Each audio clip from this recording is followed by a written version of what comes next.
Buenas tardes a todos y a todas. En primer lugar, muchísimas gracias por acudir a este acto que organizamos desde el Colegio Oficial de la Psicología de Madrid con motivo de la celebración del Día Internacional de las Personas con Discapacidad. Estoy muy bien acompañado por Eduardo Berenguer Muñoz. Israel Berenguer Muñoz y José Miguel García Real. Mi nombre es Claudia Tezclen. Los tres somos psicólogos, ese es un denominador común. Los tres estamos muy concienciados con la realidad de la discapacidad, todos convivimos con ella. Yo además, José Miguel y yo somos de la Junta Directiva del colegio. Yo además tengo parálisis cerebral infantil, es decir, vivo la discapacidad en primera persona desde que nací. Entonces, quería felicitar y agradecer al colegio, y sobre todo a Israel también que acuda, porque realmente a veces lo que más incapacita es la falta de escucha.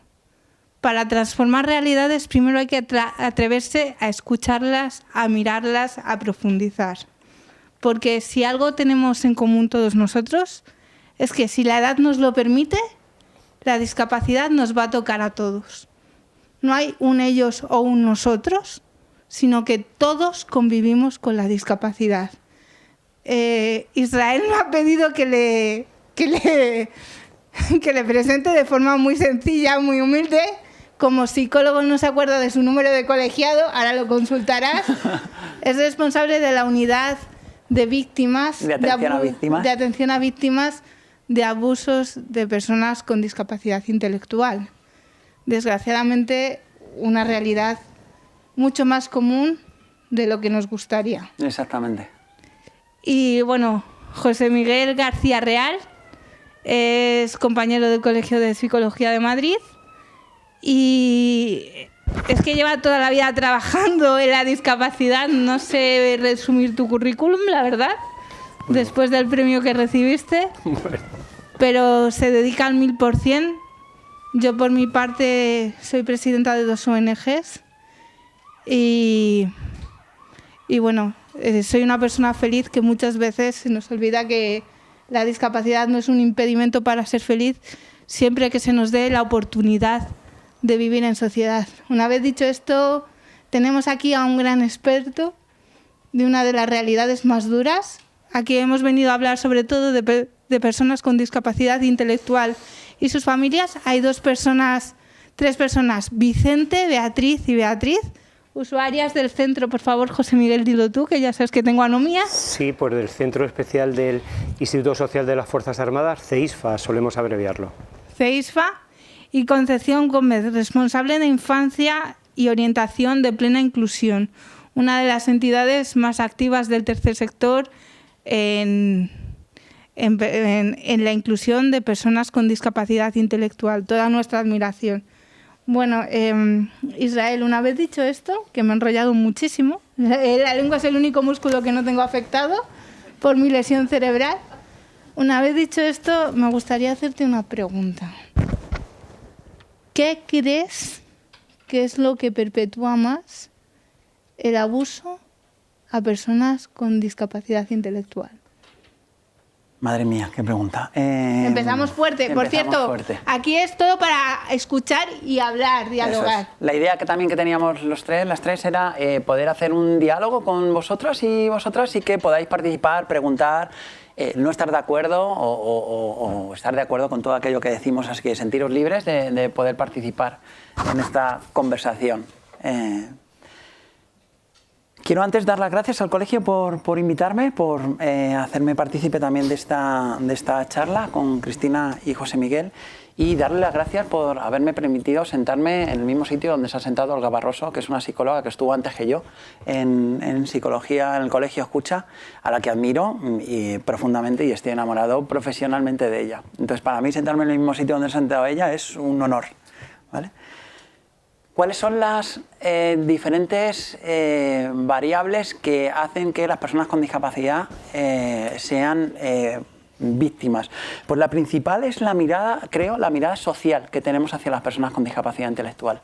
Tenemos, si preguntamos a cualquiera de la calle cómo es una persona con discapacidad intelectual, seguramente saldrán estereotipos o mitos como son personas que son como niños, que no saben, que no pueden, que su voz está usurpada por un otro, generalmente, sean profesionales, sean familiares, sean otras personas que hablan por las personas con discapacidad intelectual, donde no estamos acostumbrados a poder escucharles. Y esto es muy importante porque cuando una persona con discapacidad verbaliza algo, yo simplemente por tener discapacidad intelectual ya lo pongo en duda. Si cualquiera de vosotras viene a mí y me dice, Israel, llegando aquí alguien me ha venido, me ha atracado, me ha tocado, yo no dudaría y pensaría en qué te puedo ayudar, cómo estás, ¿no? Si viene una persona con discapacidad intelectual ya empezaría, pero vamos a ver, ¿dónde estabas?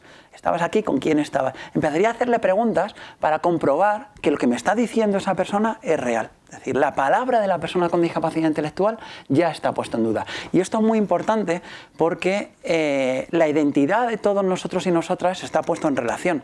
Es decir, si la sociedad nos dice que nuestra palabra no es importante, las personas con discapacidad intelectual aprenden a que su palabra no es válida.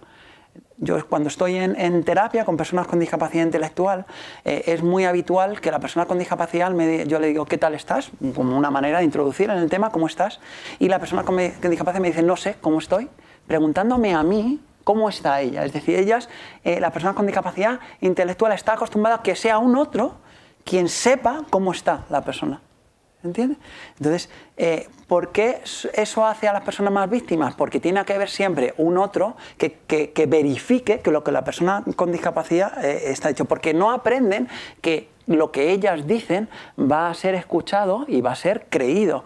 Y porque la interacción siempre con las personas con discapacidad intelectual está vista desde no sabe o no puede. Y son criados así. Son criados en más dependencia, como niños eternos se dice, ¿no? En realidad se sabe, no son niños eternos, pero nos relacionamos con ellos y ellas como si fueran niños eternos. Y eso hace también que muchas veces ellos identifiquen esa imagen con esa mirada que nosotros les damos. Y creen, tengan mucha más dependencia del contexto, que hace que sean mucho más vulnerables a ser víctimas de cualquier tipo de abuso. Me enrollo mucho, ayudarme y taparme. Perdona, ¿tu nombre es? Ah, perdona, creía que había hablado ya. Sí, lo ha dicho perfecto. Perfecto, estoy de acuerdo. Correcto. ¿De dónde vienes o a qué te dedicas? O... Bueno, yo soy madre de discapacitado intelectual, tiene 36 años y psicóloga clínica.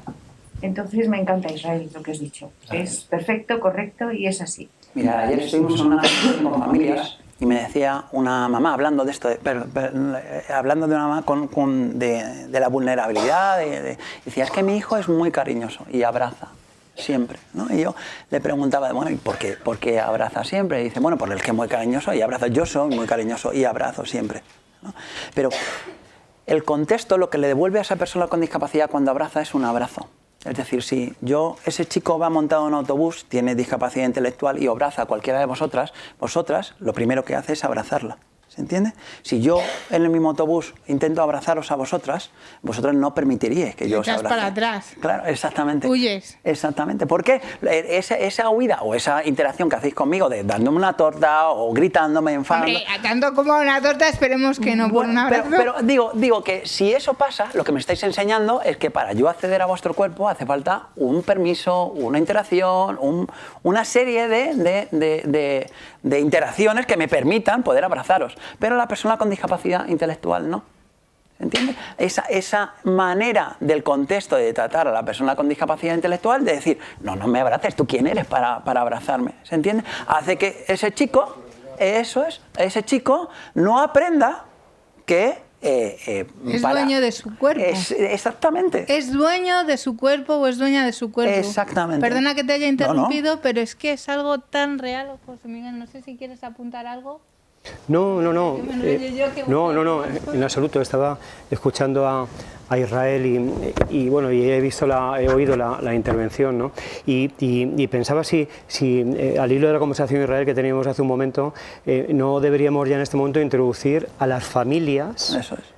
¿Verdad? Como componentes, ¿no? de todo esto que estamos hablando dentro del tratamiento y lo que vamos a hablar hoy al respecto de las personas con discapacidad intelectual, porque creo que de esta manera ya ampliamos el foco y creo sinceramente que tenemos un foco mucho más real, ¿no? Claro. Es que no hay personas con discapacidad, sino familias que conviven con ellas. Pero si me dejas puntualizar, Claro. Israel, porque me parece muy importante, cuando tú naces con una discapacidad intelectual es mucho más evidente, porque, pero por ejemplo, en el contexto sanitario, cuando tú te crías entre hospitales y pasan médicos auxiliares y te empiezan a tocar y a explorar, es algo lo ves como algo tan natural que no se te puede pasar por la cabeza que vayan a abusar de ti. Lo digo desde la propia experiencia. Bueno, yo no sé si he dicho ni siquiera mi nombre, soy Claudia Tezclen, y llevo más operaciones que años, ¿no? Y la primera vez, yo creo que te lo conté el otro día, estuvimos en una videollamada y lo conté. Con 18 años, en una exploración habitual en un hospital, el fisioterapeuta me tapó el pecho con una toalla y digo, ¿me has tapado el pecho con una toalla? Y me dijo, sí, porque yo no te tengo por qué ver el pecho, tienes Claro. que quitarte la camiseta para que te pueda explorar ciertas zonas.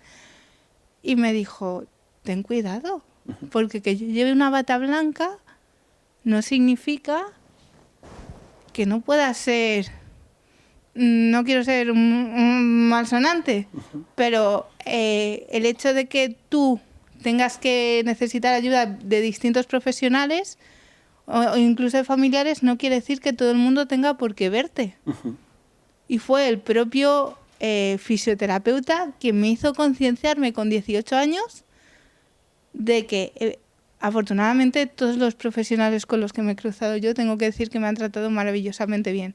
Pero es verdad que naturalizamos tanto la ayuda que cuando la necesitamos hay que naturalizarla, pero no es barra libre que vean nuestro cuerpo, que toquen nuestro cuerpo, y eso en una persona con discapacidad intelectual y además dependiendo del grado es mucho más grave, porque el peligro de los abusos, y corrígeme si no es así, porque yo no soy experta en esto, pero por lo que vemos en las entidades en las que colaboro, está en el entorno más cercano. Totalmente. Familiares, profesionales, incluso asociaciones de ocio y tiempo libre, donde pues dejamos a las personas que tienen algún tipo de discapacidad para que tengan su propio espacio y nuestro propio espacio, pero si no les enseñamos a defenderse o a detectar las señales de alarma y dar la voz de alarma, no van a saber reconocerlo. Lo digo en primera persona, ¿eh? Hombre, si hubieran intentado abusar de mí yo me hubiera dado cuenta, pero me chocó tanto que dije, me has tapado el cuerpo con una toalla. Tocas temas que son muy interesantes y que uno es la familia, otro es el concepto de intimidad, que creo que son muy importantes. El concepto de intimidad en personas con discapacidad intelectual no está desarrollado. Yo siempre cuento lo mismo, que antes que la intimidad es algo que se va negociando la familia o el contexto contigo, y que tú vas creando un cajoncito en tu cabeza donde dices esto es mío, y para acceder a esto mío yo tengo que dar un permiso. Las personas con discapacidad, como decías antes, Cristina, no están Claudia. Claudia, Te pasa lo mismo que conmigo con los nombres, no pasa nada. No están...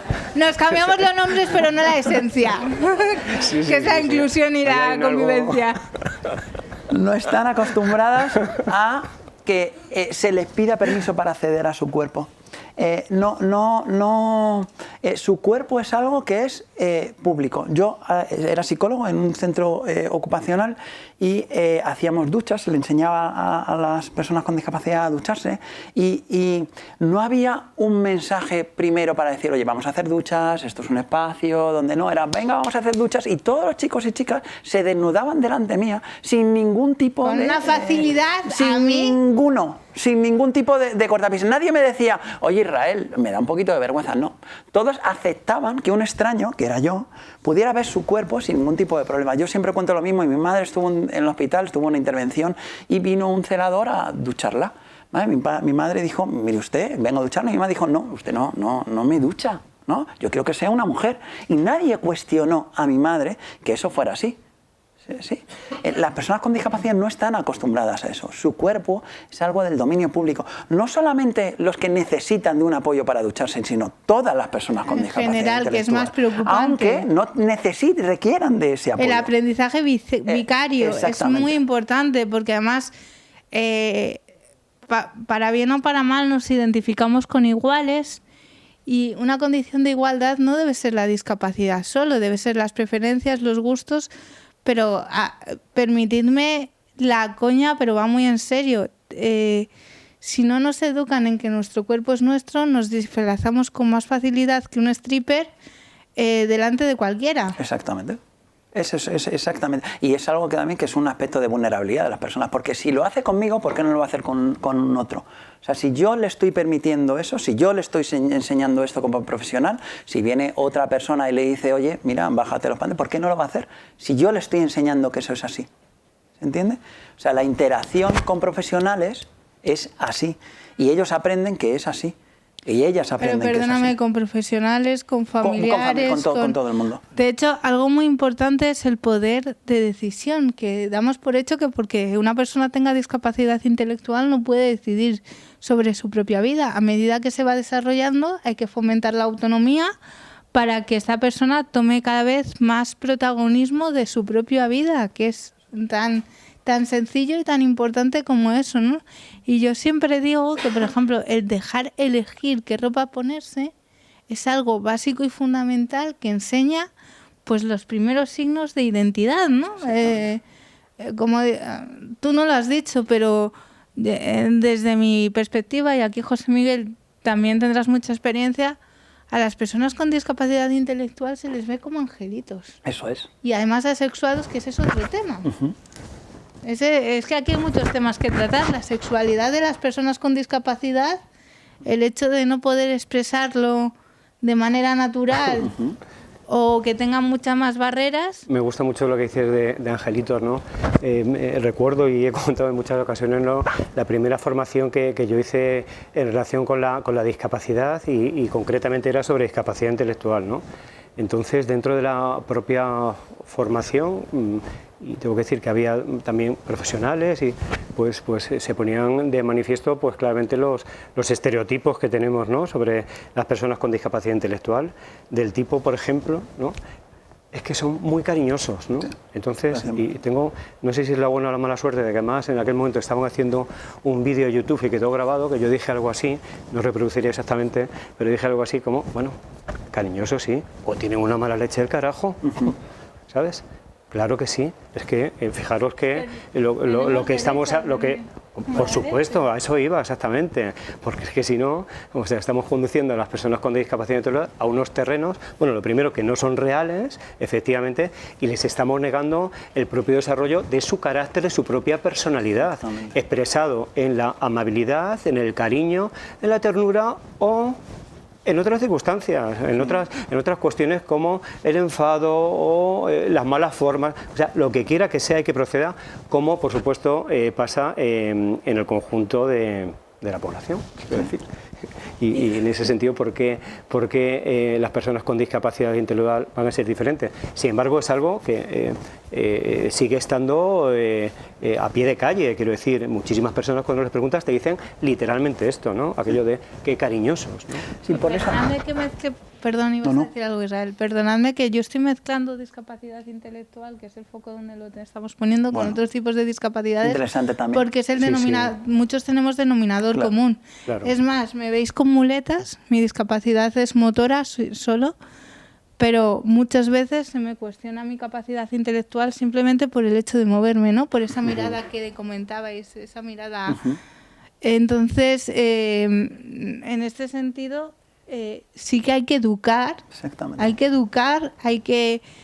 que potenciar las capacidades, porque claro, no vas a permitir que tu hijo o tu hija sea un mal educado o tu familiar sea de la edad que sea, porque la discapacidad, la vida no perdona a nadie. Y la discapacidad no es algo que se pueda compensar, que también en las familias, no sé si estaréis de acuerdo, con todo mi amor a las familias, empezando por mis padres, que han sido mi mayor motor. No hablo como psicóloga, hablo como psicóloga y como persona con discapacidad, sí, porque soy psicóloga también. Pero muchas veces los padres sienten culpabilidad e intentan compensar una circunstancia de vida de la que nunca son culpables y que nunca van a poder llegar a compensar. No sé qué pensáis de esto. Mira, esta es otra cosa que también a mí, yo de las familias estoy enamorado. Me parece, lo decía también antes con el compañero y con ellas, me parece el reto de la psicología trabajando con personas con discapacidad es poder intervenir con familias para mí. Yo creo que de 40 años hacia aquí hemos adelantado mucho en la intervención con personas con discapacidad intelectual, sobre todo porque la intervención con personas con discapacidad intelectual nació de agrupaciones familiares que se interesaron, se reunieron familiares para poder que se trabajara con sus hijos de una forma adecuada. Los psicólogos, educadores nos reunimos alrededor de ellos y ellas nos indicaron dónde querían que trabajáramos, que es con las personas con discapacidad intelectual. Pero se olvidaron de sí mismas. Es decir, se han olvidado de los apoyos que las familias requieren para poder enfrentarse a los retos de criar una persona con discapacidad o criar en general. Creo que las familias con las personas con discapacidad se enfrentan a muchos más retos que una familia que no tenga una persona con discapacidad intelectual. Bueno, te garantizo, eso creo sobra. ¿Estás convencido de ello, no? Yo creo. Sí, bueno, yo estoy convencido, sí. Vale, pero bueno, tampoco he tenido... Yo he aprendido de ellos. Perdón, pero yo creo que sobra. Estaremos todos de acuerdo de que hay muchos más retos que la mayoría de las familias. Sin embargo, tienen mucho menos recursos. Es decir, que a las familias no les hemos dado los recursos para enfrentarse a todos esos retos. No hay ni un solo recurso en intervención con personas con discapacidad que esté dirigido a las familias.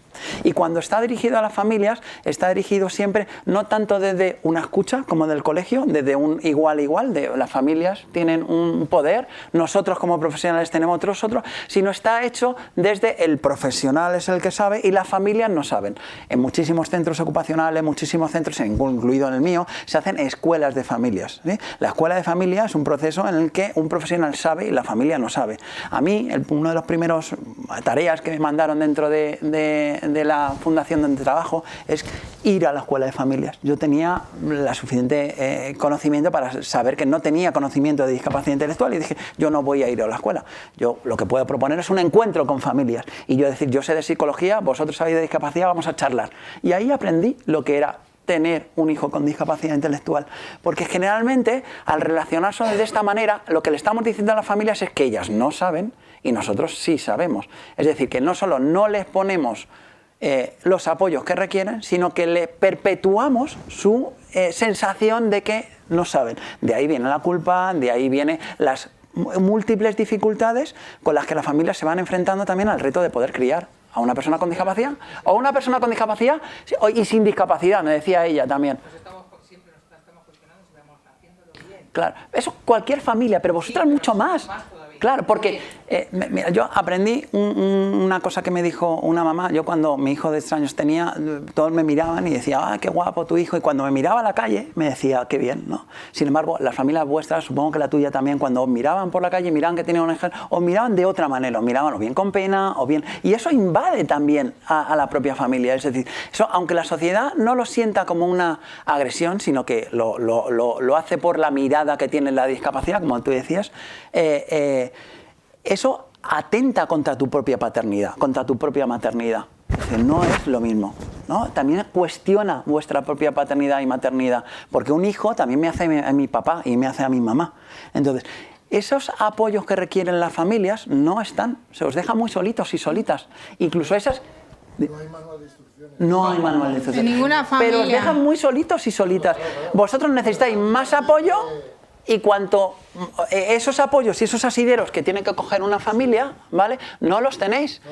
No los encuentran. Pues no los encuentran no por vosotros, sino porque no los hay. No los hemos creado. No los habéis creado vosotros tampoco, porque las asociaciones os habéis dirigido a intervenir con personas con discapacidad, pero no hacia vosotros. Hacia vosotros, vosotros habéis dicho, yo quiero que atendáis a mi hijo y os habéis descuidado también. Eso. Y los profesionales tampoco os hemos enseñado, porque erais nuestros jefes, entonces era muy difícil tampoco. No, yo ahí no estoy de acuerdo ¿No? contigo, Israel, si me lo permites. Claro. Te voy a interrumpir. Hacer un apoyo a Israel, o un añadido, y es que como madre de discapacitado tengo otro hijo que es brillante, el otro extremo, De altas capacidades. de altas capacidades, y he generalizado todos mis déficits con mi hijo discapacitado a la otra educación de mi otro hijo. Es decir, que generalizamos nuestros déficits, nuestra soledad, nuestra culpabilización, todos nuestros déficits los vamos a generalizar al resto de nuestros hijos. Es decir, que somos como una bomba que está expandiendo errores. Sí, pero vosotros, si el contexto a mí no me gusta tanto, porque yo soy sistémico, entonces me gusta verlo también desde la parte sistémica y no de la parte tanto individual, porque si no se pierde de vista también pues un poco el contexto y la mirada de la discapacidad, se pierden un montón de aspectos que también son importantes de analizar, porque la responsabilidad no solo es vuestra, sino también de todas las personas que estamos alrededor vuestro. Y ahí me ha faltado también decir que creo que los profesionales tampoco os ayudamos, porque no os decimos ni dirigimos la mirada también hacia vosotros y vosotras, pero estabas en desacuerdo. Ella quería decir algo, perdona. Una cosa, por favor. ¿Dices hijo discapacitado? No te he entendido. ¿Hija o hijo? Sí. Sí, es chico, es Mario. Mario. Discapacitado intelectual de Sí, puedes 36. decir persona con discapacidad, por favor, porque esto realmente... Persona con discapacidad. Sí, al final a nosotros también puede parecer una cosa de nomenclatura, pero... la Constitución española hasta hace 1 año y medio nos veía como nos categorizaba como personas disminuidas. No existen las personas disminuidas ni las personas discapacitadas. Existen las personas a las que nos han dado oportunidad, a las que se le han disminuido las oportunidades, y las personas con discapacidad, porque la discapacidad es una circunstancia, pero por delante va la persona y todos tenemos capacidades y discapacidades. Y quería decir algo ella y yo luego le voy a llevar la contraria, que es que si no, no me voy a... Venga. Y te dejo a ti que entres en el tema de las leyes, que te he abierto un campo... Sí, no. Y déjame, perdóname, que apoyo un poquito lo que en relación, porque a veces el uso de los términos puede parecer un poco, ¿verdad? Pero yo creo, como Claudia, que es realmente relevante, ¿no? O sea, una persona puede presentar una discapacidad, pero no la define. Por eso no es una o un discapacitado. Lo dice la hija no la define, lo integra en su biografía. Es una persona que tiene una discapacidad, pero no es la que le define como persona. Ese yo creo que es un poco la esencia del término, aparte de todo lo legal. Y no te he querido señalar, pero lo dice la hija de un padre extraordinario que ha sido mi mayor motor, pero que con 8 años me dijo: hija, tú eres tullida, pero eres muy inteligente. Y yo, ¿tullida? No sabía ni lo que era la palabra tullida, lo busqué en el diccionario con 8 años y dije: papá, pero ¿cómo me dices esto? Y me empezó a contar la historia. Claro, mi padre tiene 78 años, el contexto y la educación es muy importante, y mi padre, igual que tú, cree muchísimo en mis capacidades, pero es lo que la sociedad nos enseña y afortunadamente va cambiando. ¿Querías decir tú algo? Perdona, ¿tu nombre es? Conchi. Muy de acuerdo con todo lo que estás hablando, pero que hay también un punto un poquito más positivo, y es que es verdad que sí que empezamos a trabajar un poquito teniendo presente a la familia, bajo modelos de calidad de vida familiar, que es cierto lo que estáis diciendo, pero sí que ahora se está empezando a preguntaros a los padres qué es lo que queréis. Por ejemplo, yo en niños pequeños, a lo mejor para mí es fundamental quitarle el pañal a un bebé, a un niño, ¿no? Pero a lo mejor hablo con los padres y me dicen: mira, a mí el pañal me da igual que mi hijo tenga 6 años y vaya con pañal, pero prefiero que pueda ir solo por la calle y él no está tan pendiente de él. Jugar con otros niños. Es decir, sí que se está haciendo ese cambio de perspectiva, y ir preguntando a las familias qué es lo que a vosotros realmente queréis que trabajemos nosotros como profesionales, porque el día a día es vuestro. Claro. Entonces sí que se están empezando a hacer cambios. Bueno, mi línea continúa. Bueno, puedo hablar mucho porque estoy súper en línea con todo lo que vais diciendo, con la sobreprotección, con todo el tema de autodeterminación. Cuando hablabas de las duchas, fíjate, muy correcto con lo que has dicho, porque además yo también trabajo en centros. ¿hasta qué punto he llegado? Cuando duchamos a una persona, que yo cuando voy decido qué champú o qué gel utilizo, este me gusta más o este me gusta menos. Las personas con discapacidad no tienen ni poder de decisión ni de autodeterminación de Un poco decir lo que decía yo con con qué la gel ropa. quieren ducharse. Cogemos un gel y vamos uno, otro. Qué pena, ¿no? A mí a lo mejor me gusta el que me huele a vainilla y a mí me gusta el que huele... Y no tienen esa capacidad. Afortunadamente yo vengo aquí y te pito el brillo. Vamos trabajando eso. Vale, Es entonces... Es Afortunadamente... el planteamiento. Claro, el planteamiento, claro, yo vengo desde, bueno, no sé Ni si se todo el centra mundo en sabe esa lo que es Plena posibilidad. Inclusión Madrid, somos una federación que defendemos los derechos de las personas con discapacidad intelectual, formada por 122 entidades federadas, y trabajamos bajo esa línea de que las personas con discapacidad puedan trabajar la autodeterminación y puedan decidir, puedan elegir. Es fundamental, y en cosas tan básicas, porque a mí qué más me da que elijas un champú, un gel que huela a vainilla, a mora o que no huela a nada, es que es algo tan sencillo, Pero cada pero para detalle empodera. justo, pero eso empodera.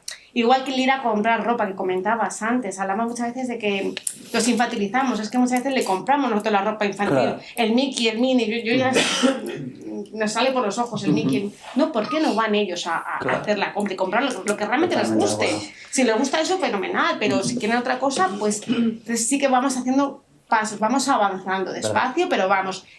Y es que puede hablar muchas cosas. No, que pero es verdad, Habla, es verdad que se está avanzando, pero... vamos avanzando muy lentamente, Es verdad. pero sí que se van dando pasitos, Sí. porque hoy justamente ha sido el día, para que no lo sepáis, es el día de la discapacidad, y hoy, por ejemplo, en Plena, y no vengo a vender mi libro, parece que lo estoy vendiendo, No. pero no, de verdad, no. Por eso nos han Hemos traído. estado- Pero eres una enamorada de Plena Inclusión, Sí, porque bueno. la convicción, la inclusión No, merece pero hoy, por convicción. ejemplo, hemos estado en la asamblea, hoy hemos hecho, todos los años hacemos Diputados por un Día, hemos estado en la Asamblea de Madrid, delante de los diputados de la asamblea, presentando, presentando ideas y cosas que queremos las personas con discapacidad que ellos trabajen, es decir, se les está dando voz a que transmitan pues eso, sus, no sus leyes, sus necesidades, ¿no? Sus inquietudes. Entonces sí que estamos dejando espacios y ahí es donde tenemos que ir encaminando. Es difícil, pero ahí tenemos que ir a trabajar. Ahora has abierto un melón muy interesante, pero déjame que lleve un poquito la contraria a Israel, de que todo lo demás he estado muy de acuerdo. Nosotros no solo tenemos que aprender a decidir, cuando digo nosotros digo las personas con discapacidad y nuestras familias, sino liderar. Liderar el cambio. Y creo que esto está cambiando, como dice Conchi, nosotros desde la Fundación Claudia Tezclen y desde la Asociación Convives con Espasticidad creamos las primeras escuelas de afrontamiento, escuelas de actitud de la discapacidad. Y había un psicólogo experto, un familiar experto y una persona con discapacidad experta, porque todos somos expertos desde nuestra propia experiencia y los grupos de apoyo son para coaprendizaje y hay que fomentar la mirada hacia las capacidades. Has abierto un melón muy, muy interesante, que aquí José Miguel que estás muy callado y eres No, un tío estoy- que tiene mucho que aportar. Sé que escuchas mucho, pero tienes mucho que aportar. El derecho al voto de las personas con discapacidad intelectual es un derecho conseguido hace muy, muy poquito. Muy de hecho, recientemente. la última legislatura fue la primera legislatura, si me equivoco, lo estoy diciendo de memoria, en la que las personas con discapacidad intelectual tuvieron derecho al voto gracias al Comité Español de Representantes de Personas con Discapacidad, CERMI, y realmente estudiaron para poder votar. Y todavía se les cuestiona el derecho al voto y tienen mucho más conocimiento que muchos ciudadanos, os lo podemos garantizar, ¿verdad, Conchi? Se sabe en toda la estructura y sin embargo se les sigue cuestionando. Tú asientes la cabeza, ¿estás de acuerdo con lo que estoy...? De verdad que qué importante es poder ejercer el derecho al voto porque estamos ocupando o están ocupando su lugar como ciudadanos de pleno derecho. Sí, como adultos. ¿Pero me ibas a llevar lo contrario con las familias? Sí, en el hecho de que yo he vivido en primera persona, eso que decías de los profesionales y las personas con discapacidad o pacientes, que ni siquiera se nos llaman personas en entornos sanitarios, pero realmente lo que te he dicho de las escuelas de afrontamiento, escuelas de actitud, está habiendo un cambio de paradigma donde el profesional, y de verdad debe ser así, como profesionales debemos estar al servicio de las personas a las que atendemos, tengamos o no discapacidad, Totalmente de porque acuerdo. nadie puede elegir cómo vivir nuestra vida, ¿no? Como decía Frank Sinatra, ¿cómo era la canción de My Way, a mi manera?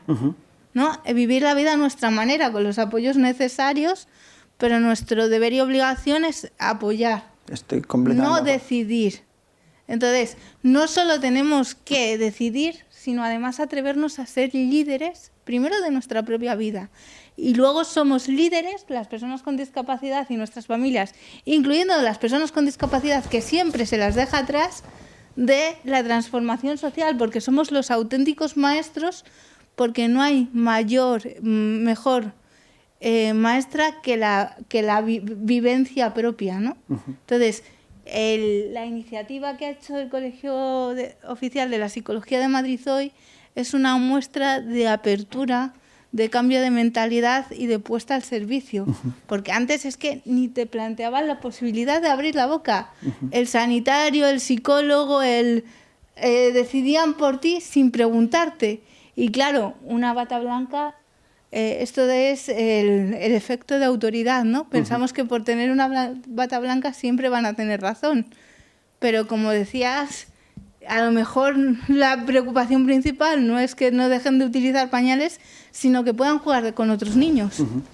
Sí, darle conocimiento también a las familias, es decir, otorgarles ese conocimiento que tienen, que desde la psicología hasta ahora, o sea, es verdad que se están empezando a hacer cosas, pero estamos empezando en ese camino. De hecho, yo les contaba también, si comparáis los libros que hay acerca de que hemos firmado los psicólogos y psicólogas acerca de qué es una persona con discapacidad, cómo es una persona con discapacidad, hay 114.000 libros de esos. Ahora, familia y discapacidad intelectual, hay artículos chulos, hay un libro en Argentina, pero hay muy poquitos. Le hemos dedicado todavía poquito tiempo a eso, porque estábamos empezando, estoy de acuerdo, y se está cambiando el paradigma también, otorgando también más poder y conocimiento tanto a las personas con discapacidad como a las familias, pero es algo que todavía cuesta. Y tenemos que aprender mucho. a exigir, como decías antes. Totalmente. Enseñarles a exigir. Totalmente, totalmente. Y a ver como el profesional, como alguien que también no sabe. Es Que decir, se puede equivocar. y que no sabe, porque yo realmente no sé lo que es una familia, no sé cuál es el proceso. He estudiado cuál es el proceso de una familia, pero no la sé. Lo que la sé sois vosotras, eres tú que lo has vivido, pero yo no. Entonces, Pero yo sé mi experiencia, no, esto también hay que decirlo. totalmente. No todas las personas con discapacidad, sean del tipo que sea, no todas las personas con discapacidad intelectual son iguales, No. todas las familias son iguales, y entre el diagnóstico y el pronóstico está la familia y las ayudas, porque otro tema muy importante es el tema de que la discapacidad genera pobreza, y la pobreza genera falta de oportunidades. Claro. Estamos con unas tasas de desempleo brutal. En líneas generales, del 73,9% frente al 34% de la población general, que el paro en España ya es alto, ¿no? La inclusión educativa es del 2,5% en los estudios más optimistas, pero la discapacidad es cara y empobrece. Y lo cierto es que la inclusión laboral es una asignatura pendiente, porque no solo te da la oportunidad de ser autónomo, o sea, realmente si pensamos entre la transición de la niñez, la adolescencia, la vida adulta, José Miguel, ¿tú cuál dirías que es el gran cambio? Pues la incorporación al ámbito laboral, ¿no? Imagino que vas por ahí, ¿no? Eso. Si yo os digo a cualquiera de vosotros que os presentéis, salvo las madres y padres de personas con discapacidad, que ahí estoy totalmente de acuerdo contigo, que es sorprendente, ni siquiera a veces te dicen, no, hombre, yo soy la madre de, yo soy el padre de, ¿no? Fijaos si os dejáis atrás, y que este sería otro melón, ¿quién cuida al cuidador, no? es un poco Porque lo que eso es estábamos muy hablando. importante. Eso es. ¿Y quién le da a los soportes y los apoyos, ya no solo en la edad en la que estáis, sino en todas las edades, que también hay que dar apoyos La y recursos? discapacidad es crónica. Claro. Una vez aparece, Claro. Sí, a mí me gusta mucho el concepto de discapacidad, porque antiguamente, antiguamente la biopsicosocial. recaía en la propia persona. Yo siempre tengo un monigote, entonces hago un círculo en el monigote, entonces la discapacidad recaía en la persona. Ahora la discapacidad no recae en la persona, sino en la interacción de la persona con la sociedad, y a eso le llamamos los apoyos. Una persona tiene mucha más discapacidad cuanto menos apoyos les demos, ¿no? Es verdad que a las familias, a las personas con discapacidad, cada vez le estamos dando más apoyos, pero todavía queda una imagen social, que es la que venimos hablando, que cuesta mucho. No, bueno, sí, desde la caridad, porque le ve como pobrecito. Tenemos que ir viendo a las personas con discapacidad, yo estoy de acuerdo con él, como personas capaces. Yo siempre cuento lo mismo, yo tengo mis limitaciones, soy una persona de empestado, que se me olvidan los nombres. No te preocupes, que soy un caótico, tengo algunas limitaciones, pero mis limitaciones no tapan mis capacidades. Y me han invitado hoy aquí al colegio psicólogo como experto. Cuando hay una persona con discapacidad intelectual, sus limitaciones engloban a toda la persona, como decía él, lo conceptualiza a toda la persona y no se ven las capacidades de la propia persona. Entonces, el concepto de discapacidad que supuestamente se le otorga para poder ayudarle y ofrecerle una serie de apoyos, al final acaba limitándole y limitándola porque la engloba a toda su persona, lo decías tú antes, ¿no? Entonces, tenemos que ver la discapacidad intelectual como algunas limitaciones dentro de todas las capacidades que tiene la persona. No como la discapacidad intelectual dentro de la persona, como si la persona englobara la discapacidad intelectual. Que te borra la identidad. Exactamente. Mira, sobre esto que estás diciendo, quizá la incorporación al ámbito laboral, ¿no? Yo creo que es un ejemplo claro de esto, ¿no? Claro. Es decir, cuando una persona con discapacidad intelectual se incorpora al ámbito del trabajo, trabajamos mucho esto, ¿verdad? Y tal. Fíjate, parece que el acercamiento es efectivamente, como bien dices, desde el punto de vista de las deficiencias, de la discapacidad de la persona en cuestión. Cuando, de alguna manera, cuando vamos a realizar un trabajo o cuando vamos a incorporarnos a una empresa, ¿verdad? Quizá creo yo que lo que debería mandar sería el propio trabajo y las condiciones que el trabajo tiene que tener para ser desarrollado, ¿no? A partir de ahí, la persona en cuestión tiene o no tiene esas condiciones para poder desarrollar ese trabajo, ¿verdad? Y entonces, si es así, ¿lo haces o no lo haces? Claro. Y fíjate, y esto es importante porque ya no sería una cuestión de discapacidad, sería una cuestión de capacidad. Exactamente. ¿Vale? O sea, ya le estamos dando la vuelta, ya la incorporación ya no tiene que ver con una discapacidad, sino que tiene que ver con una capacidad. ¿Qué pasa en las personas con discapacidad en general? Particularmente hablamos de las personas con discapacidad intelectual, es que esto se niega. Claro. Ni siquiera se permite poner a prueba las capacidades de la persona en interacción con las necesidades del trabajo. O sea, no es tanto yo quiero trabajar o me tienes que dejar de trabajar, porque si una persona con discapacidad intelectual, si lo que no es eso, lo que no tienes que hacer es negarme el derecho a que pueda trabajar en ese trabajo que tiene unas determinadas condiciones. Exactamente. No sé si Estamos hablando me parece de un ejemplo algo... bastante claro un poco de lo que estabas diciendo. Totalmente. Hay una cosa, Claudia, me tienes todo el rato esperando si le vas a llevar lo contrario o no para introducir un tema, entonces no sé si lo vas a hacer, y si no, permitirme que introduzca una cosita.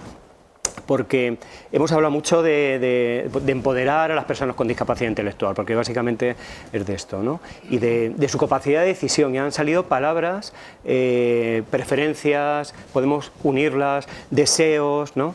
Hemos hablado de apoyos, estamos hablando de representación, ¿no? Y ahora voy a ir, ¿no? Porque no podemos dejar de traer y poner un poco sobre la mesa el cambio de paradigma tan enorme que ha habido en el año 21 con el cambio legal que ha habido con la ley 821, un poco, Claudia, lo que decías antes que íbamos a introducir, porque lo cierto es que yo te quería preguntar ahora y os quería preguntar un poco sobre vuestra percepción, un poco sobre la norma y la aplicación, pero lo cierto es que ahora mismo hay una norma que le ha dado un vuelco a esto, ¿no? Hace no mucho en una conversación, una entrevista, es una expresión, a mí se me hace un poco dura, pero me parece muy real, ¿no? En concreto con la fiscal, ¿no? de discapacidad de Madrid, ¿no? Pues ella hablaba un poco de la muerte civil en la que estaban las personas con discapacidad intelectual hasta que una norma como esta ley 821 les ha dado el derecho a poder expresar sus deseos, sus opiniones, sus preferencias, ¿verdad? Y que sean escuchadas además. Eso es. ¿No? Y os quería preguntar, sí, pero me consta que la ley tiene un desarrollo, ¿no? Yo no entiendo mucho, seguramente vosotros entendéis más, que sean escuchadas y que sean avaladas legalmente. Es decir, porque claro, antes, ahora la ley sí que lo o sea, el cambio de paradigma es, ¿lo conocéis? Hablamos de tutelas, de curatelas. Bueno, creo que en general las personas que estáis en la sala seguramente, ¿no? Esa idea de que una tutela valía para todo y la persona con discapacidad intelectual no tenía nada que decir. Ahora efectivamente, pues el concepto curatela, como sabéis, es realmente distinto. Hay una intervención judicial, ¿no?, que basada en unos informes determina en qué, si acaso, la persona con discapacidad intelectual requiere o no requiere apoyo. Además lo dice muy claramente, ¿no? Y ya no hablamos de representar, ya no hablamos de, voy un poco más allá en el término de anular, ¿no?, ¿verdad?, esa muerte civil que decíamos hace un momento, sino de prestar los apoyos necesarios y además en áreas concretas, porque las sentencias vienen así, ¿no?, para desarrollar ese deseo, esa capacidad, esa preferencia, ¿no?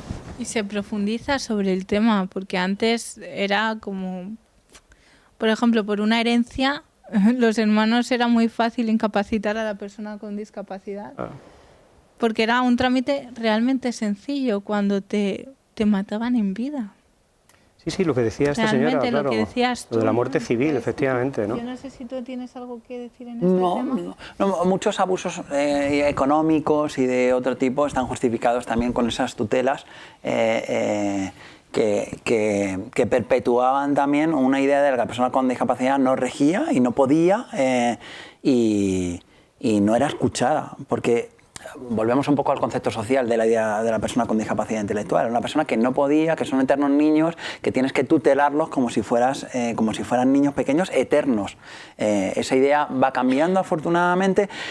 Yo creo que las leyes y los conceptos cambian mucho más rápido que la sociedad y todavía tenemos que ajustar la sociedad y esa mirada social a esas leyes, sí. Pero es verdad que marcan una dirección y que es una dirección también que nos va a ayudar a poder escuchar, como el colegio nos está escuchando. Las leyes, por ejemplo, de las personas disminuidas ha tardado 20 años en cambiarse. Yo creo que realmente el motor del cambio de leyes, ¿quieres decir algo, Conchi?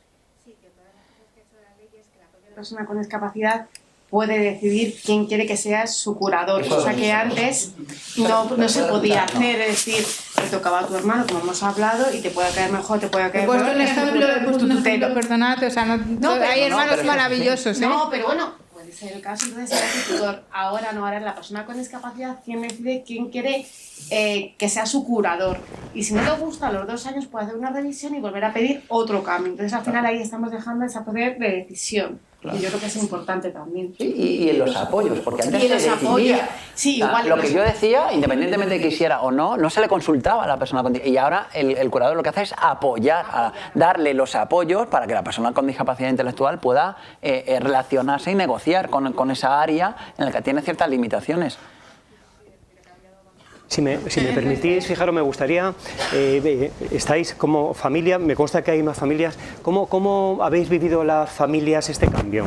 Fijaros, porque el cambio, como estamos diciendo aquí en la sala, es realmente importante, ¿no?, al respecto de el derecho y la capacidad de decisión de las personas con discapacidad intelectual, ¿no? ¿Cómo lo habéis vivido las familias?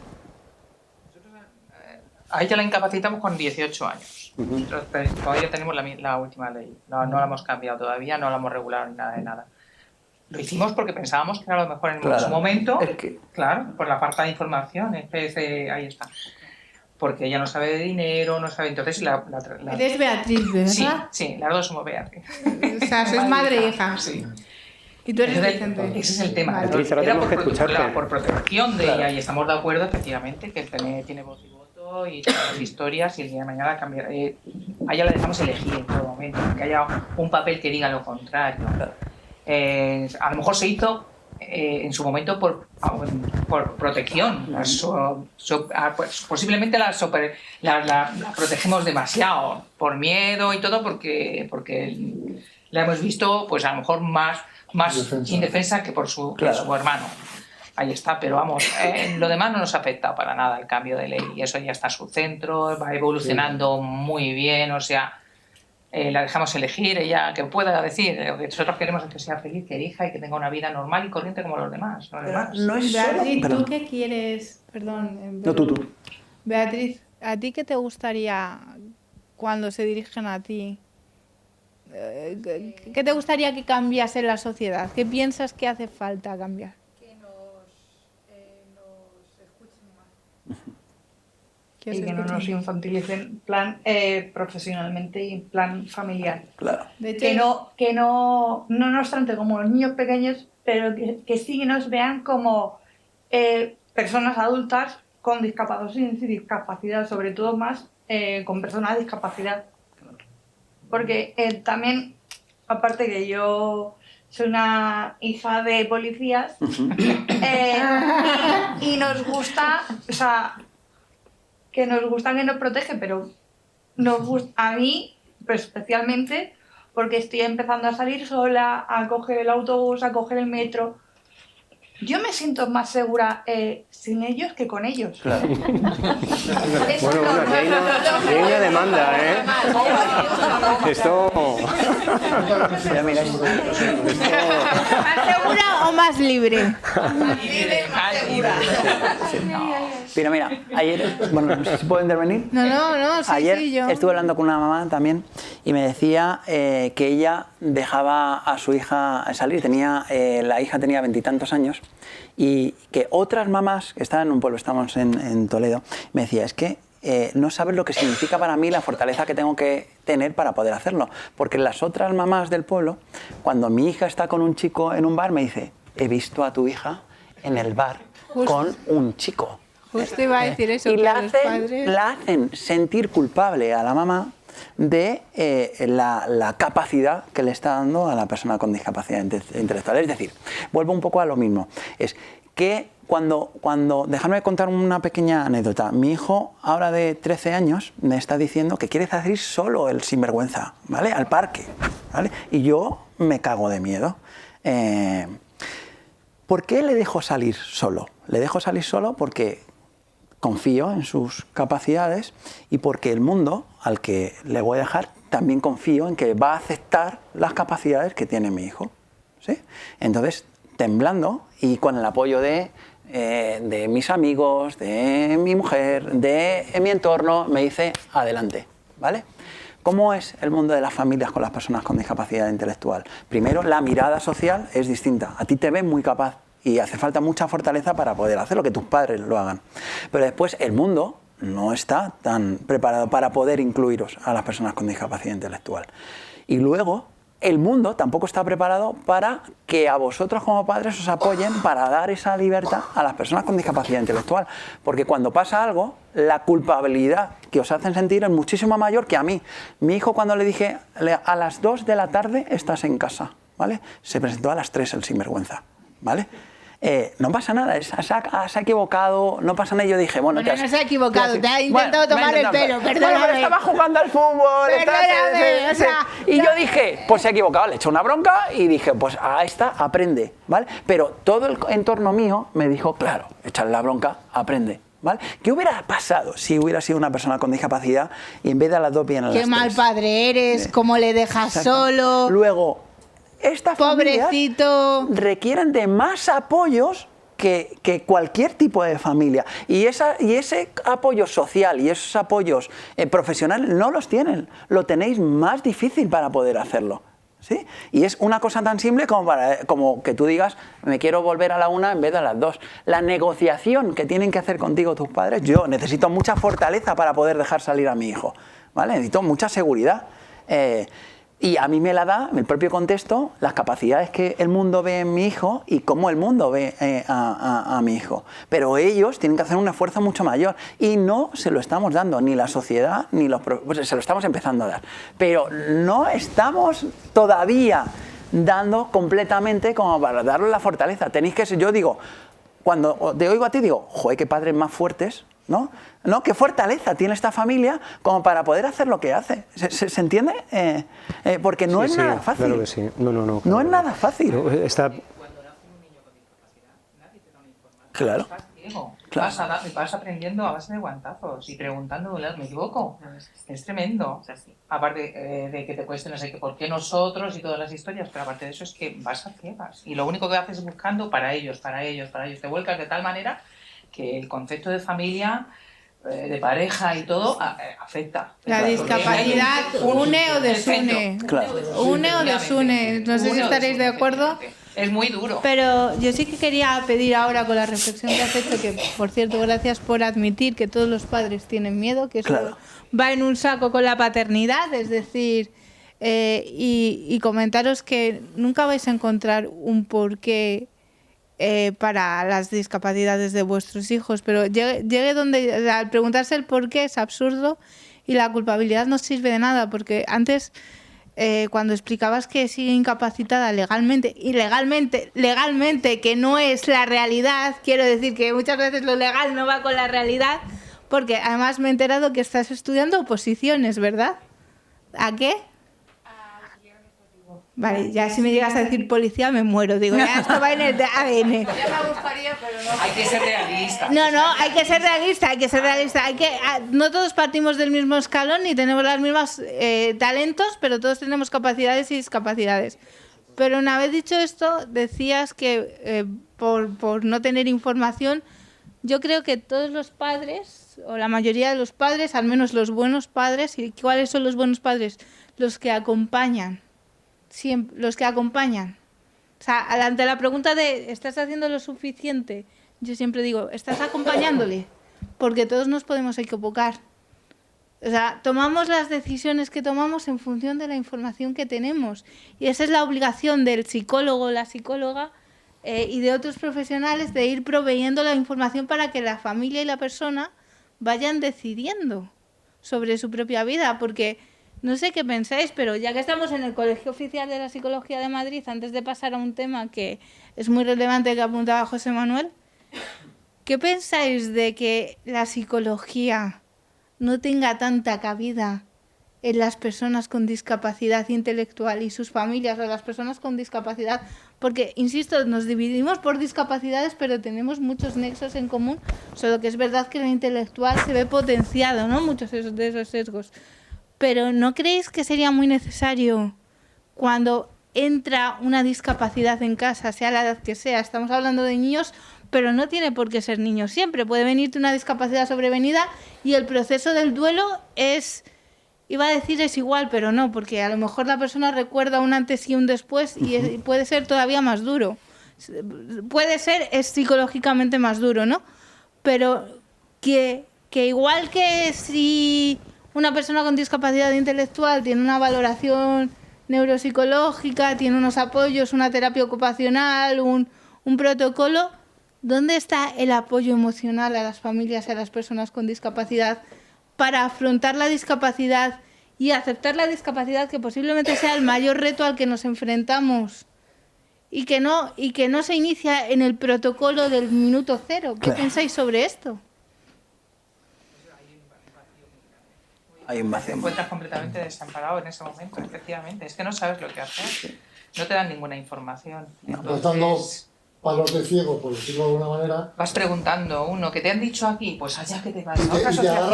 agarras a lo que realmente tú crees que es lo más positivo y lo más que te va a ir avanzando en la vida y en la... Nosotros es que, desde que empezó ella, preguntando por las mejores rehabilitaciones, venga, de un lado a otro, por estimulación, íbamos a todos los Pero lados la que nos psicología dijeran, ¿para cuándo?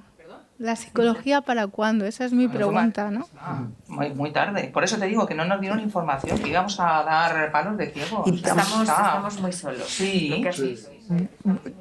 Yo vuelvo un poco que la psicología todavía no se ha preocupado de cómo es el duelo de una familia con personas con discapacidad, cómo es ese duelo, porque no creo que sea igual que un duelo normal de mi madre se murió hace muy poquito. No creo que se trate del mismo duelo. Yo creo que es un duelo completamente distinto, que tiene procesos diferentes y que es necesario también poder estudiar para poder acompañaros, y eso todavía no está. Cuando yo oigo a muchos psicólogos y muchos psicólogos hablando de las familias no han hecho el duelo, les están refiriendo a que las familias no han aceptado las limitaciones de su hijo muchas veces, pero en realidad creo que es bastante incompleto ese diagnóstico, porque el duelo no solamente es aceptar esa limitación, sino también es aceptar un montón de otras cosas a lo largo de la vida, y que es un duelo que a veces se reactiva y se va haciendo y se reactiva y se va haciendo y se va haciendo y se reactiva, y que no es uniforme, no es 1-0 o se hace y luego ya se ha hecho para siempre, sino que puede irse reactivando a lo largo de toda la fase de la vida.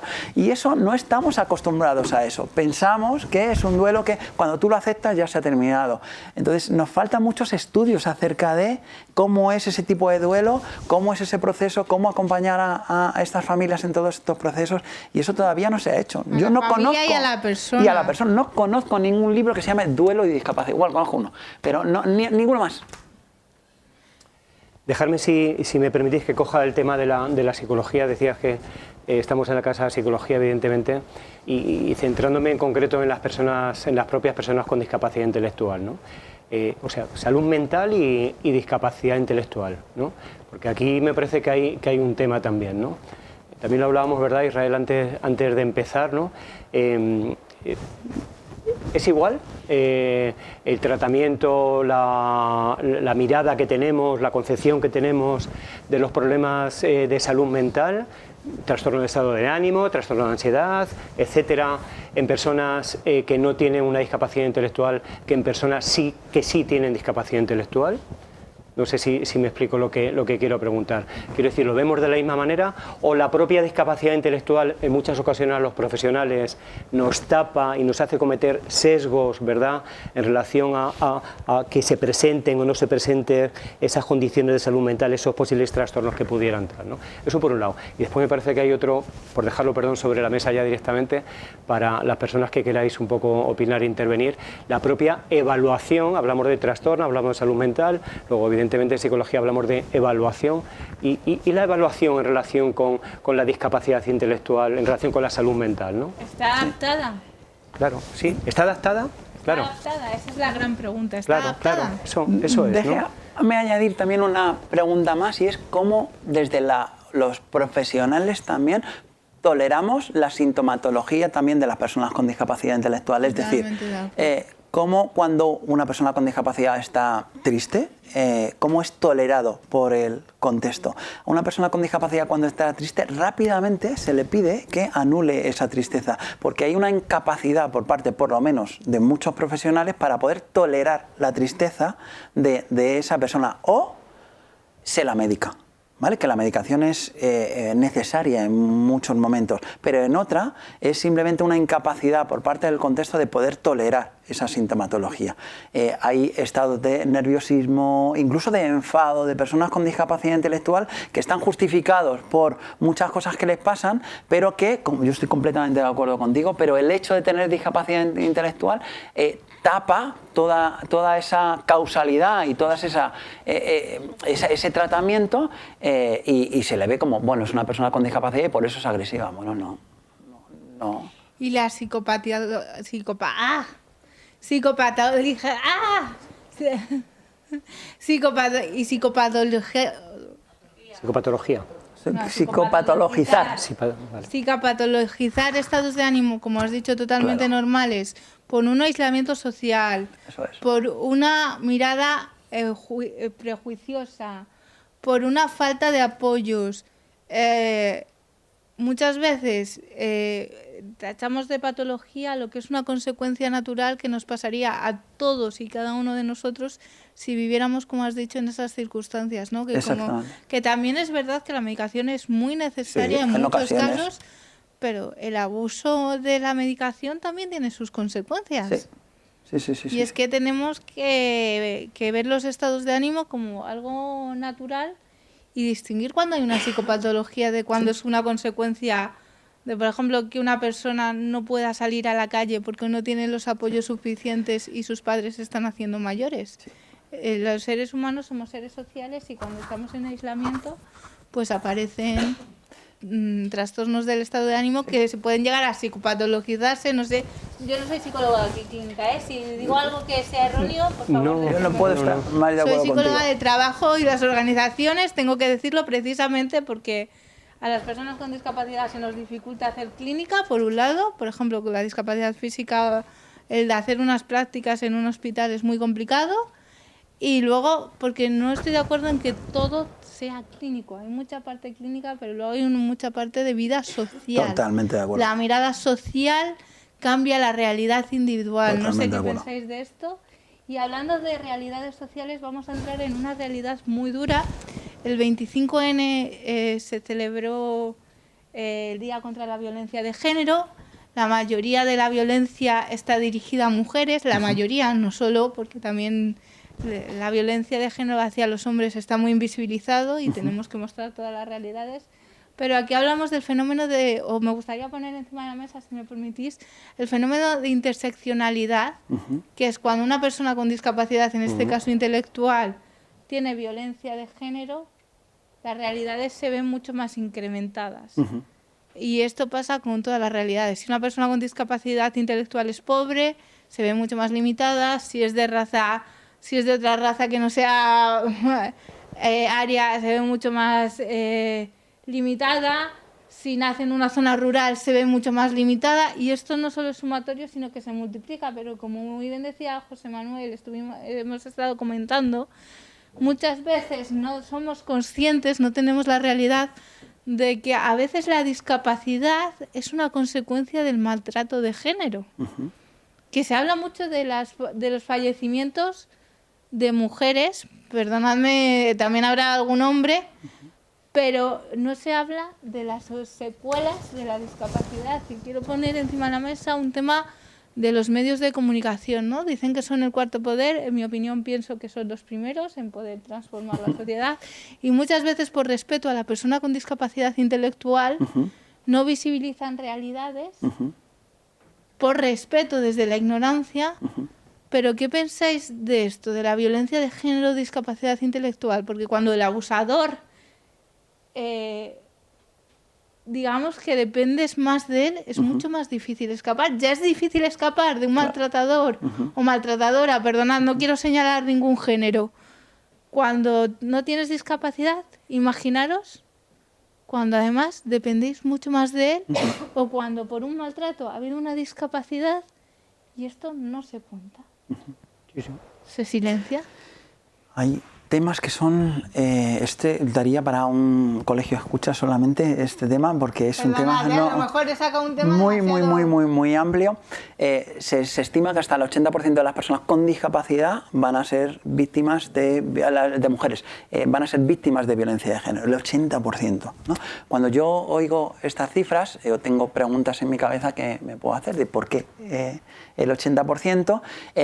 Si vemos las denuncias, no el 80% de las personas con discapacidad intelectual o con discapacidad denuncian, ¿no? ¿Y por qué no denuncian y por qué son más dependientes? Una de las cosas que hace que una mujer pueda denunciar son los recursos que se va a encontrar cuando interpone la propia denuncia o se decide a poder contar.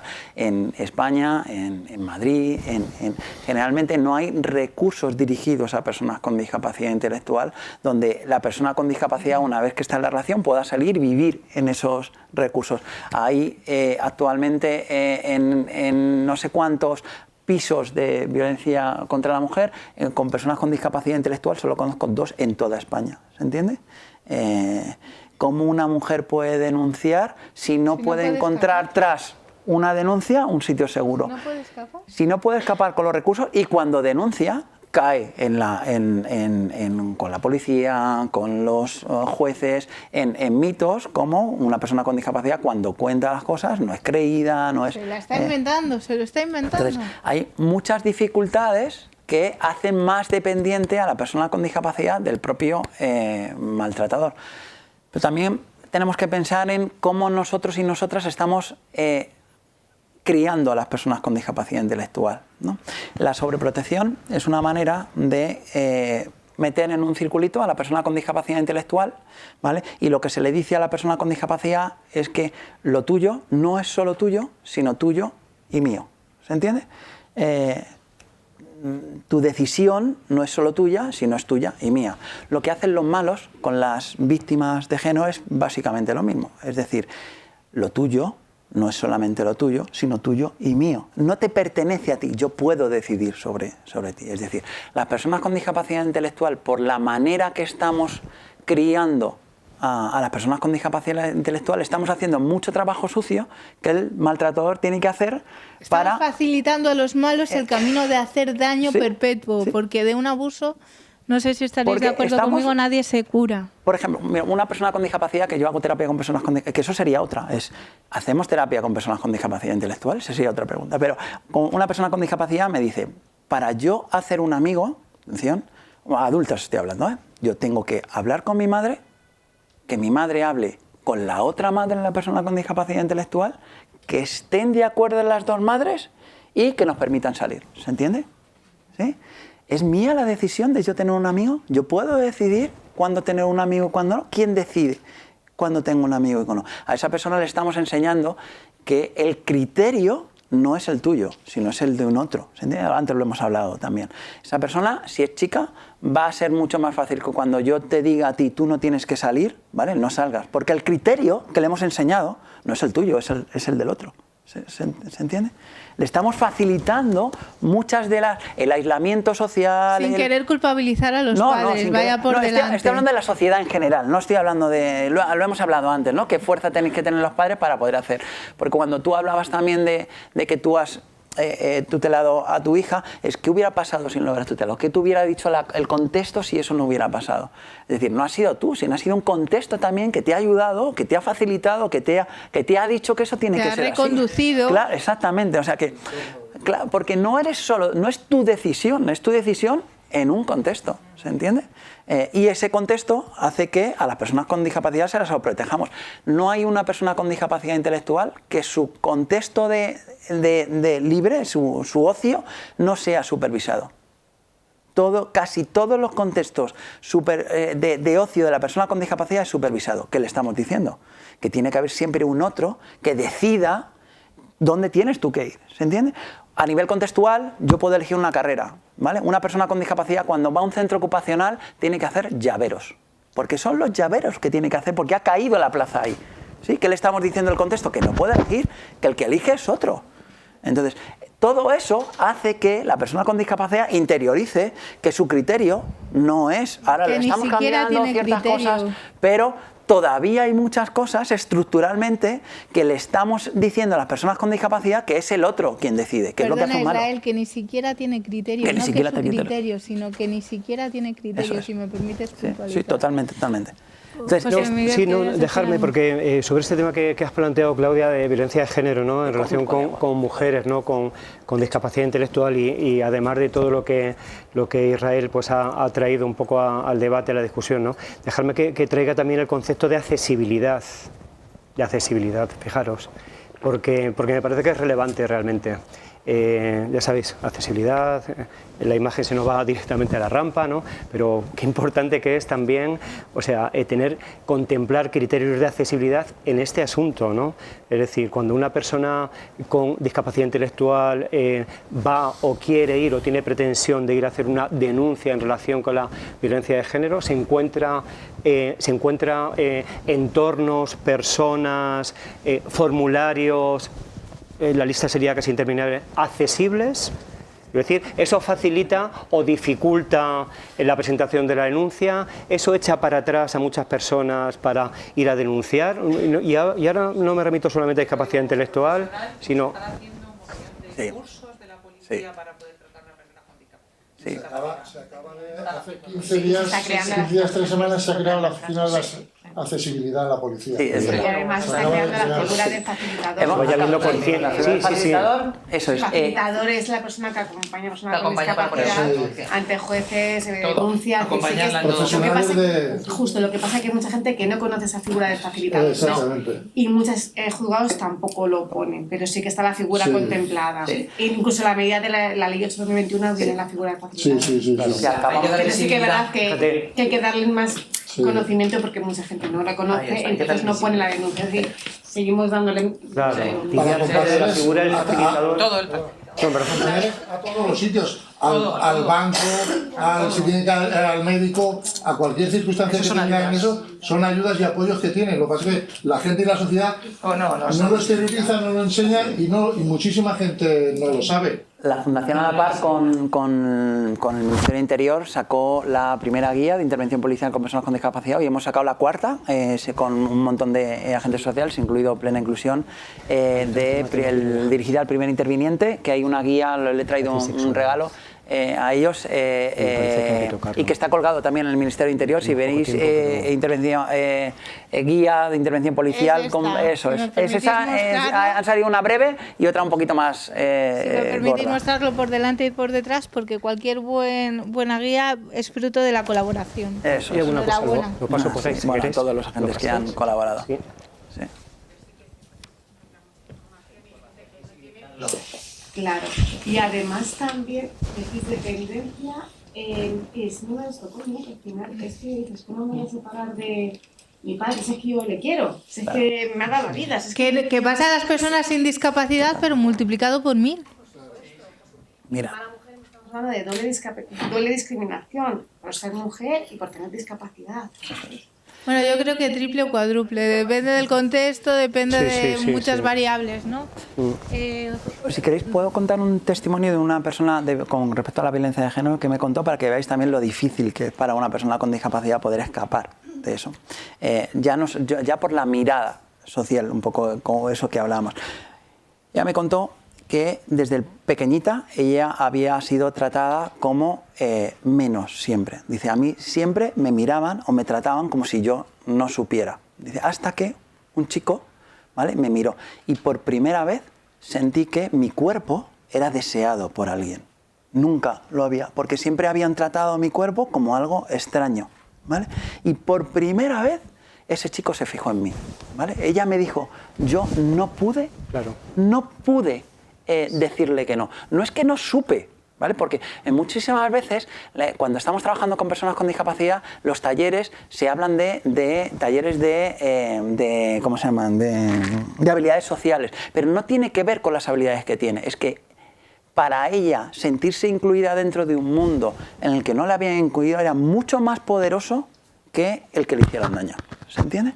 Porque todos queremos sentirnos deseados. Entonces, y ella nos han enseñado, sobre todo a la discapacidad intelectual, que no puede ser objeto de deseo. Entonces no pudo decir que no, porque por primera vez era deseada y su cuerpo era deseado.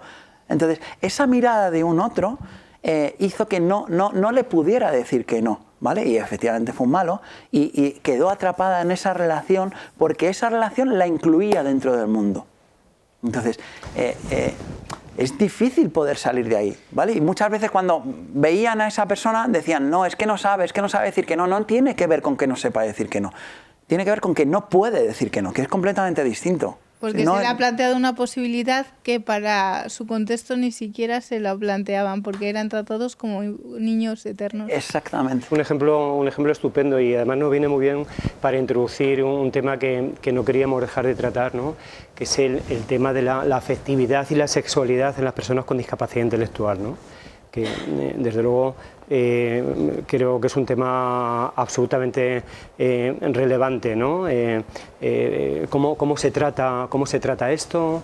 Esa idea que en muchas ocasiones todavía persiste de personas con discapacidad intelectual como personas asexuadas o con una afectividad reducida o limitada y dejarme, no penséis que a veces las cosas no se ven, no se cae así de repente en ellas quiero decir, y a veces un día te levantas y ves una situación un poco que todavía viene a empeorarlo un poco más, ¿no?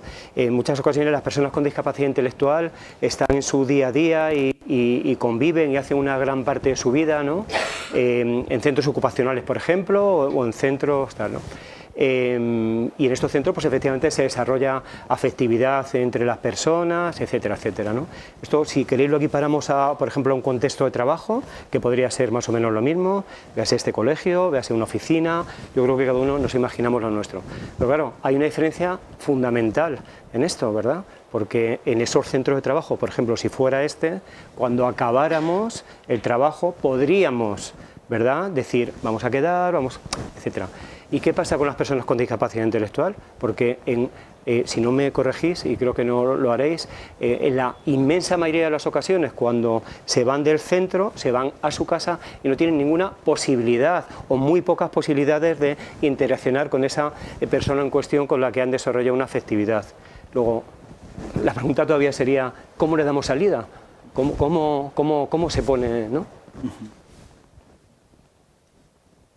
Yo creo que aquí las familias tenéis mucho que decir. Muchísimo. ¿No? Porque, muchísimo que decir, ¿no? porque realmente la educación sexual viene de casa, ¿no? Y cuando a una persona con discapacidad intelectual se le enseña que no puede ser deseado, o que no puede desear, o que...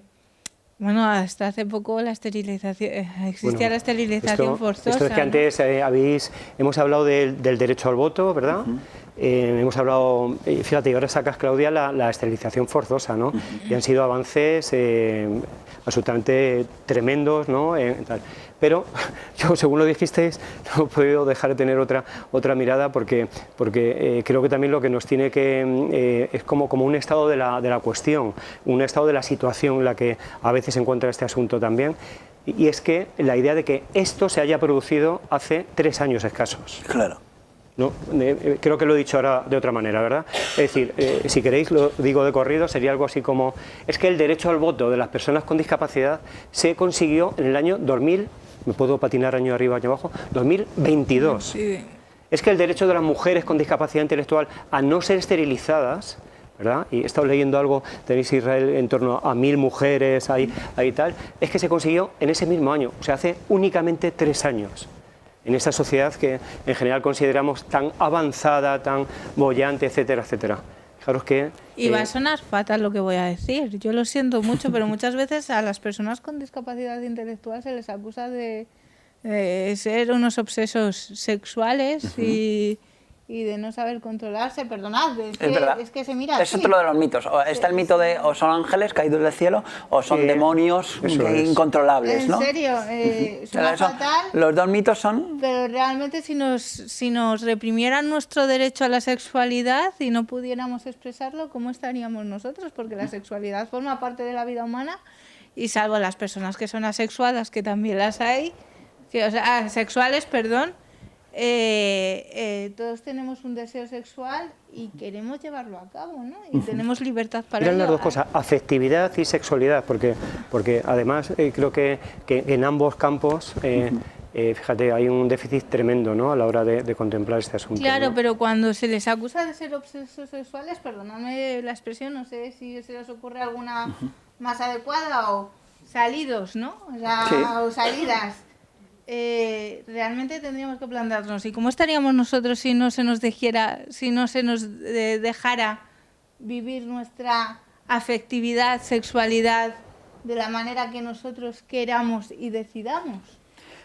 Sí, faltan. Una leyenda urbana que existe es más sonante, lo sé. La tiene asumida, yo creo que la sociedad la tiene asumida de que es así. Y muchas veces los profesionales. Sí, total, claro, sí. La sociedad en general. Porque ni siquiera se plantean las consultas ginecológicas muchas veces, por poner un ejemplo. Yo creo que a ambos extremos es una negación de la sexualidad, de la nada hasta esta salida, como tú lo decías, es una negación de la sexualidad de las personas con discapacidad intelectual, ambos extremos.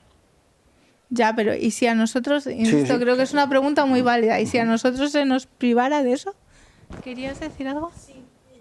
Bueno, me llamo Isabel, yo trabajo también con personas con discapacidad intelectual y con respecto a esto, el mensaje tan contradictorio socialmente que se les da. Como decía antes Israel, se les abraza, se les toca todo lo que queremos porque ¡ay, qué mono! Hay que se queda la gente, ¿no? A las personas con discapacidad intelectual pero luego no pueden tener deseo sexual.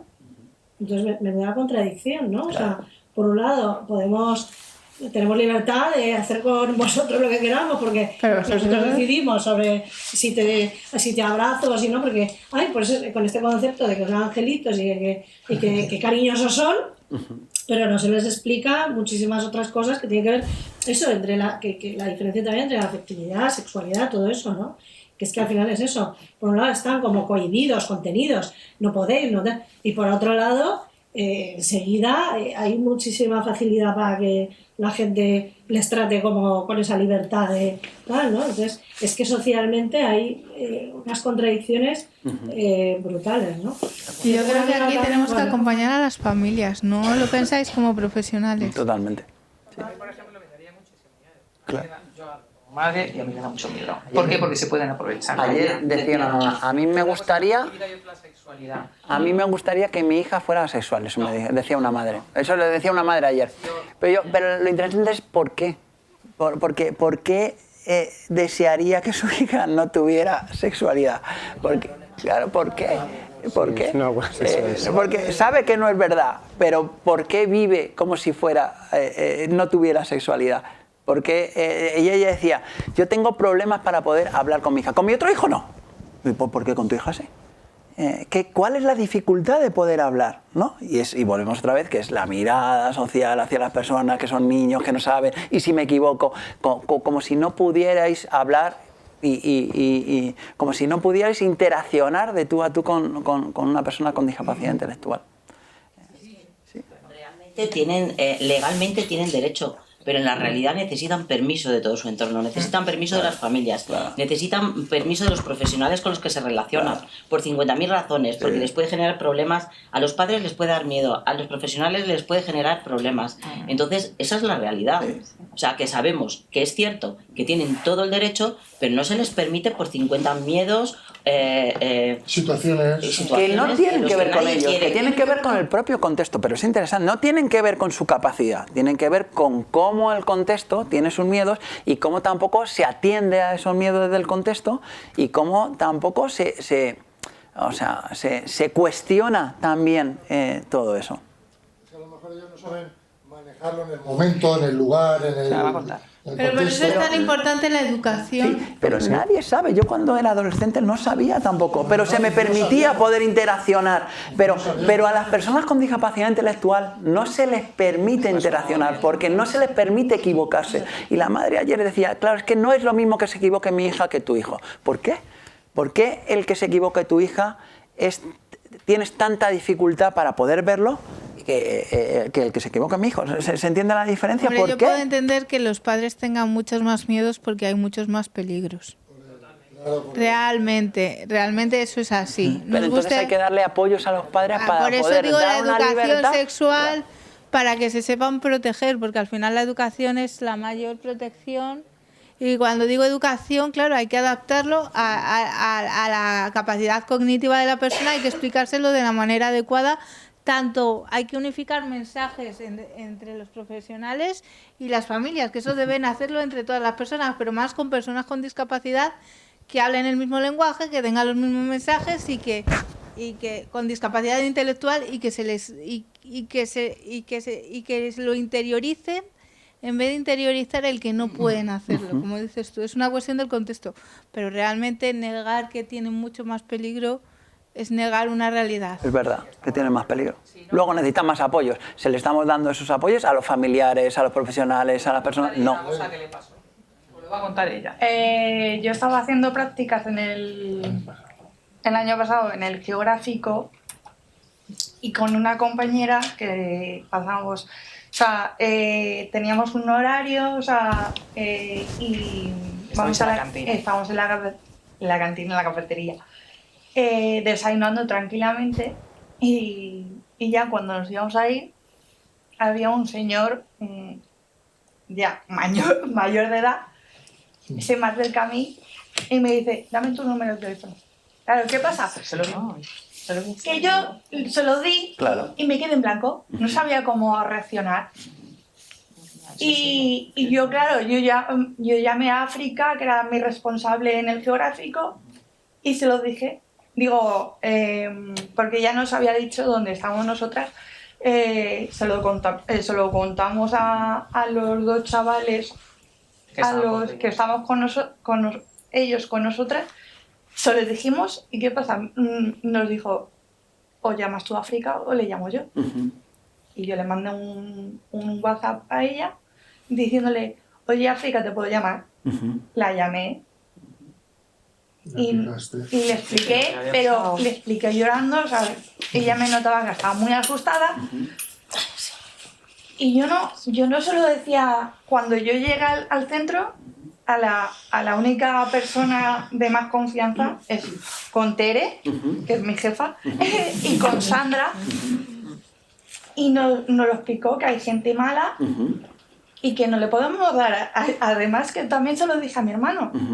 Bueno, pero ella fue consciente en ese momento el clip de que sabía que había hecho mal, que se había dado cuenta que eso no lo podía hacer, que algo le pasaba, pero si no llega a ocurrirle eso, efectivamente esa tarde ese señor le puso un WhatsApp. Sí, y yo, claro, al pues, teléfono. Por eso digo que el miedo lo tenemos que tener. Pero sí, porque yo, por reconoció ejemplo, que se había dado cuenta. Yo, por Esa ejemplo, persona me lo llevé a sacar a la perra y ya cuando, por eso me dijeron, si te mandan WhatsApp tal vez que, avísanos. Justo. ¿Qué pasa? Que me lo llevé y justo a los 5 minutos cuando estaba sacando a la perra, me lo mandan. Recibí el WhatsApp. ¿Qué pasa? Se lo enseñé a mi madre y...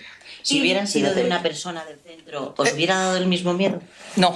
Pues entonces estamos hablando que queremos inclusión, pero luego queremos que se relacionen con personas como ellos, entrecomillado todo. Nos da porque miedo. te da más seguridad. Lo interesante también, porque aquí hay muchos temas, ¿no? De los que poder hablar, pero que nadie cogió tu agencia.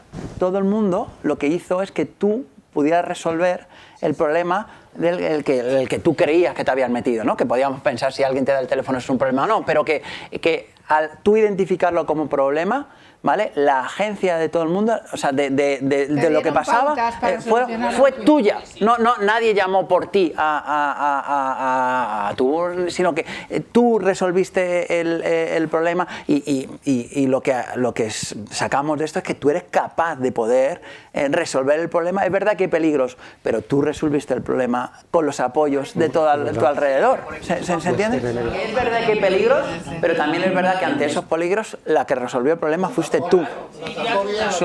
Muy bien. Mostraste mucha capacidad dentro de lo que te estaba pasando. Reaccionó a posteriori, pero lo hizo bien. Bueno, todos, a mí también me pasa muchas veces que yo doy el teléfono y igual no te tenía que dar el teléfono. O sea, que no es algo que te pasa a ti sola, que yo también ha habido situaciones por la noche, no sé qué, dame el teléfono y digo, pues no, te lo doy y al día siguiente digo, pues ¿cómo le da el teléfono? Quiero decir que es una situación que nos pasa a todos y a todas. Nosotros tenemos que tener más miedo. No tenéis, que es natural que tengáis más miedo, pero... Y que tu hija lo resolvió ella. Pero que el miedo no nos paralice, eso es importante. Sí. Estamos llegando a la hora, no sé si queréis comentar algo más, no sé qué conclusiones llegáis. Primero, Beatriz, gracias por contarnos tu experiencia, porque realmente... Ah, sí, cómo no, claro, perdóname. te había entendido el micrófono. Digo, espérate, que tengo esto que se me ha ido. Ahí tienes. Que no sabía lo que me decías, perdona. Beatriz, gracias por contarnos tu experiencia, porque de ello aprendemos nosotros. Creo que esto es una de las conclusiones que tenemos que sacar de estas jornadas, ¿no? El colegio escucha para aprender, para servir mejor y para dar protagonismo a las personas con discapacidad y sus familias. Yo por lo menos me quedo con esto y con que todos tenemos capacidades y discapacidades. Estamos el 3 de diciembre, Día Internacional de las Personas con Discapacidad.